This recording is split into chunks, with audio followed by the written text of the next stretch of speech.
Kain tayo guys, kain Pinas. Ito na yung paksiw nating galunggong. Buhos natin yun. Yan. Sarap niyan guys. Ampalaya muna tayo. Malutong pa.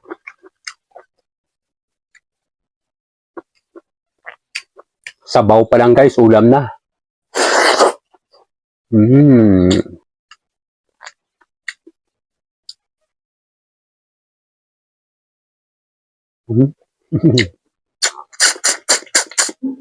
Ito yung dahon ng bayabas.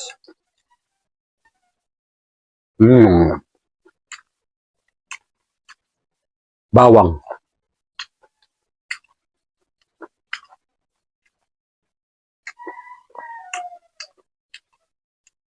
Patong natin dito guys. Tapos buhusan natin ng konting sabaw. Ampalaya. Para sa inyong lahat to guys.